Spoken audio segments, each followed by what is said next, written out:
Hello, everyone. This is Ed Breniger, and welcome to the Eddy Network Podcast.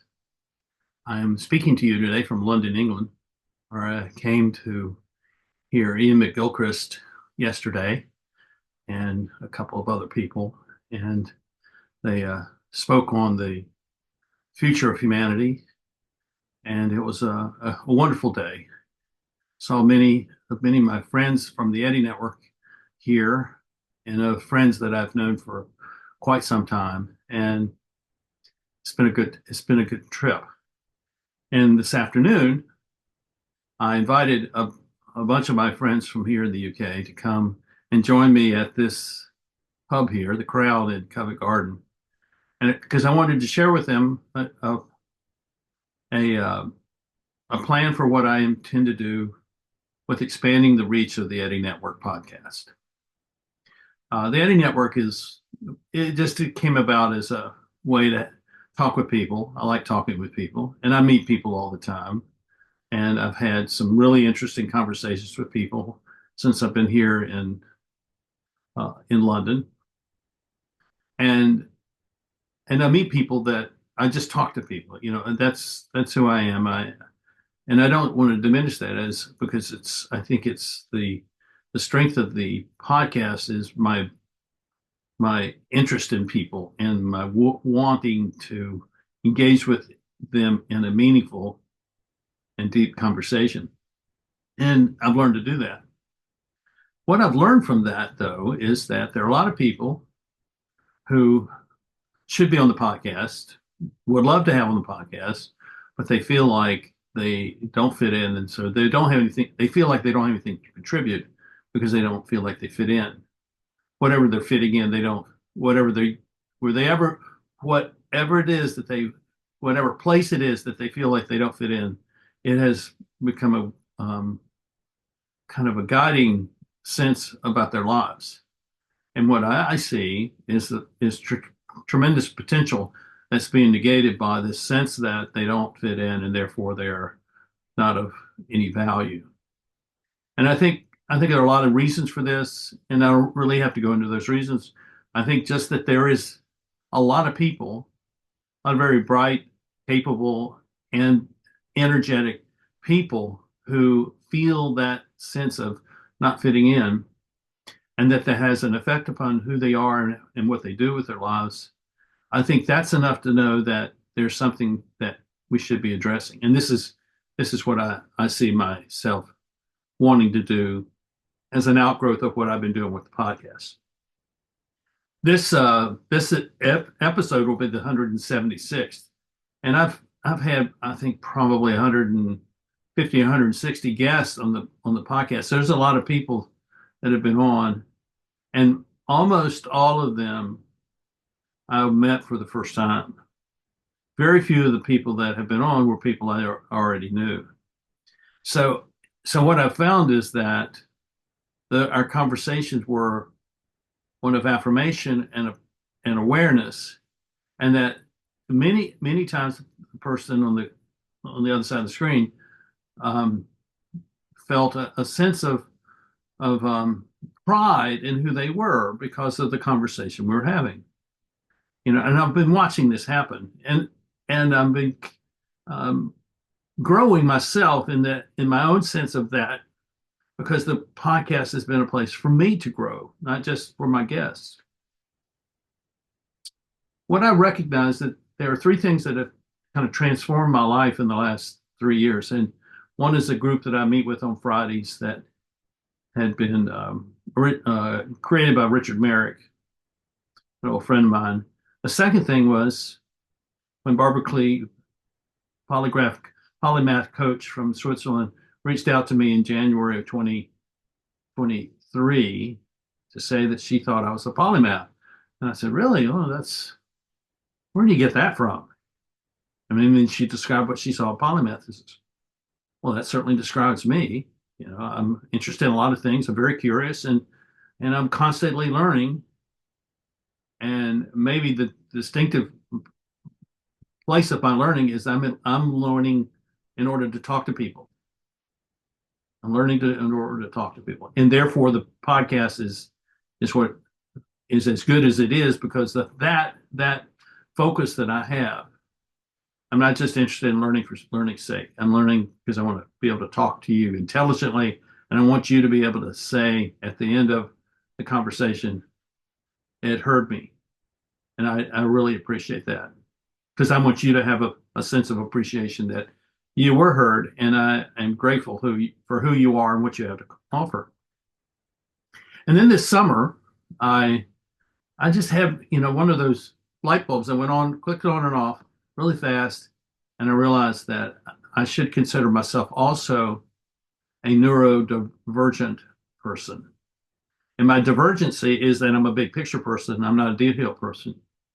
And it's really manifested in being able to walk into groups, walk into situations and being able to identify the patterns of behavior and the patterns of brokenness and patterns of strength that exist there. Be able to see the potential in people and their groups and see why they're not reaching that potential.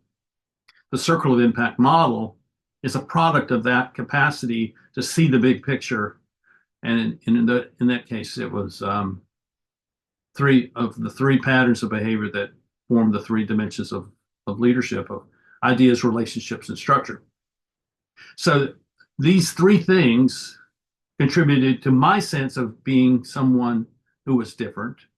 And I know I've never felt really a part of any group. And I just learned to live with that.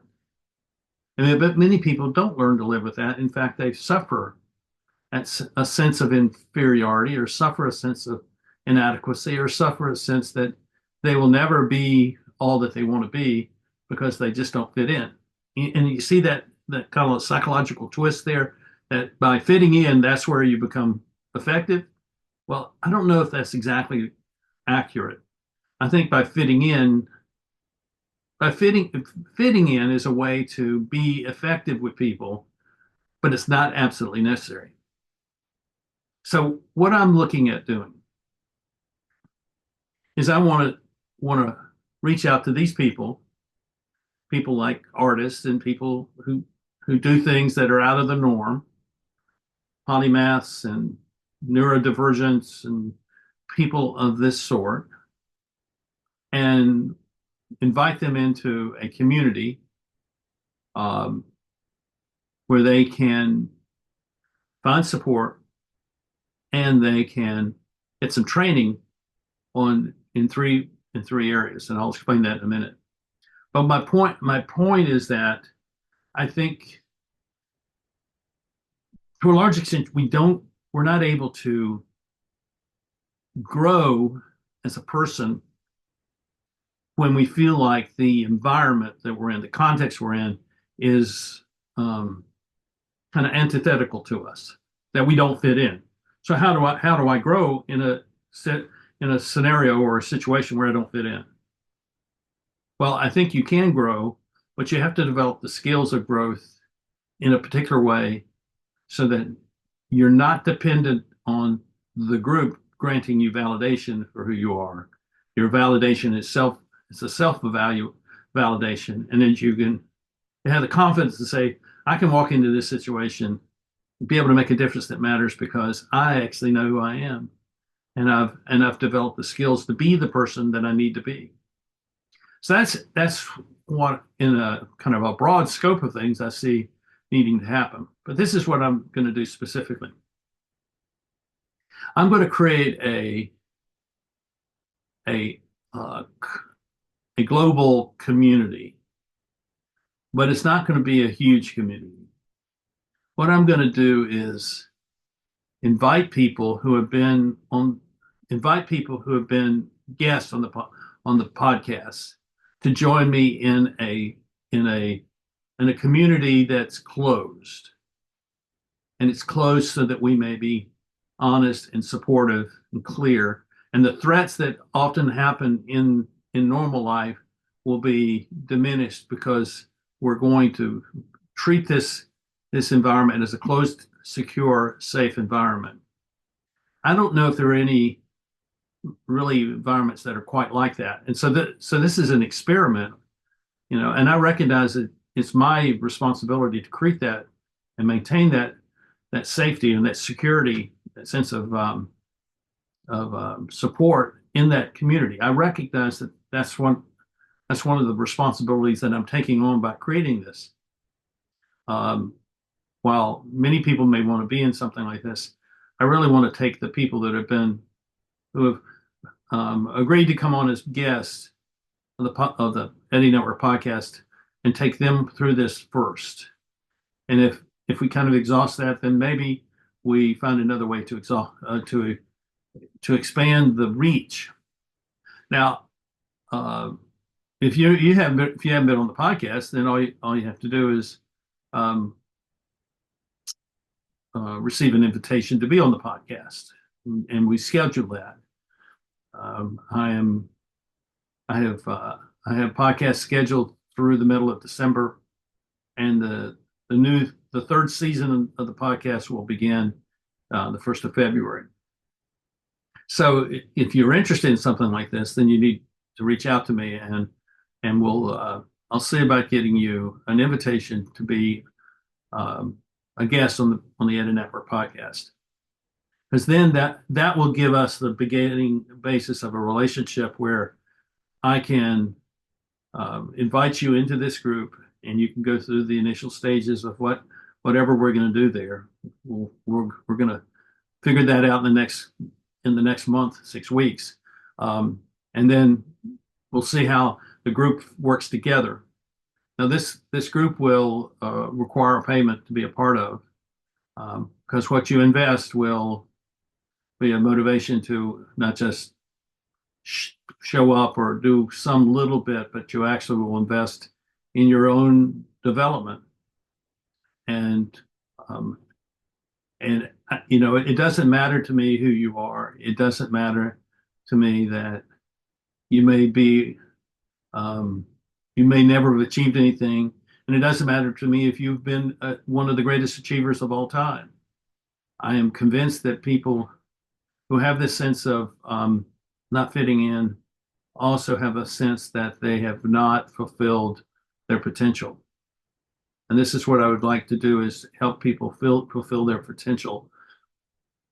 And so the process that we're going to go through of being able to do some training of people who in the past may not have ever been really given any training, because whatever training was presented to them didn't fit with who they were, because they didn't fit into the system. But I'm going to create the training that enables you to find your best way of learning, to gain the knowledge and this expertise that you need to be whatever you want to be. And I want to leave this as open as possible so that you get to decide, even you deciding what it is you want and how you want to receive it is a part of saying, I'm going to take charge of my life beyond what I've already done. So there's going to be a lot of openness for this to be something that's really unique. And by limiting just to those who have been guests, I think will help make this a more manageable thing, because the people that will be invited into this group will already have an understanding of what I'm trying to do. So this is not just, oh, here's a problem and I'm going to address it. What motivates me to do this, apart from what is personal to me, in that I see myself as neurodivergent and polymathic and very much a conversationalist with people. Now, what I really see is that these people that don't fit in, these people of difference, are going to become more important and more significant in the future as leaders of organizations, because they're going to have a sense of understanding about the other people in the organization who don't fit in, but also learn how to bring these people together and create the teams that are needed, because leadership teams are the future. And if you think that you as the lone leader is the future, it's not. That's the past. So our relationships are one. Our networks of relationships are the really the core structure for expert impact leadership in the future. And so this is what motivates me even more, because I want to see these people that I have this deep appreciation for elevate themselves as leaders and see them moving into positions of leadership in organizations and in their communities, and seeing what they bring to those places, um, make a difference that truly matters. And be able to see that is just, it's very exciting to me to think about. That's the possibility that comes from this. So if this is interesting to you, please let me know. I'll be communicating with the guests from the podcast over the next month to talk a bit more about the specifics of this. I have hired a person to help me pull this off. It's not something I can do alone, and we'll figure out what the form of this looks like going forward. And I anticipate we'd be getting this in the first of the year, in January. And I'm excited about it. And one last thing to say about this. It's clear to me that the energy that I brought to writing beginning in January 2022, that energy exhibited itself in my producing over 200,000 words in that calendar year. That's equivalent to 40 editions of my Circle of Impact book. Now, that's a lot. That's a lot of material. Well, that material is going to be translated into these courses that I'll be teaching, or you will be self-teaching yourself, depending on how this unfolds. But this will be the content, and so there's the Circle of Impact as a leadership model, and then there is the network of relationships material that you can find if you go to Substack and just at my Substack, and you just search for these words. And then in the culture side of this, you have the spectacle of the real, you have the center and periphery, and you have the two global forces. And all of this material was created to explain not just what's going on in the world, but how are we as individuals to respond to it. So this is kind of the next stage for my work, is to translate this into material that you can use, and maybe we'll figure out a way to take this into your companies if that becomes something that is of interest to you. So reach out to me at ed@edbrenniger.com, and we can talk about this. If you haven't been on the podcast and you would like to be on, I would suggest you not do it simply so that you could be eligible for this program. But I understand that might be the reason why you do. But I want you to see the value of being on the podcast for what it is alone, and then the global community training program to be of value also alone. But we'll talk about that in the future. Thank you for watching. I look forward to seeing you next time here on the Eddy Network Podcast. Bye-bye.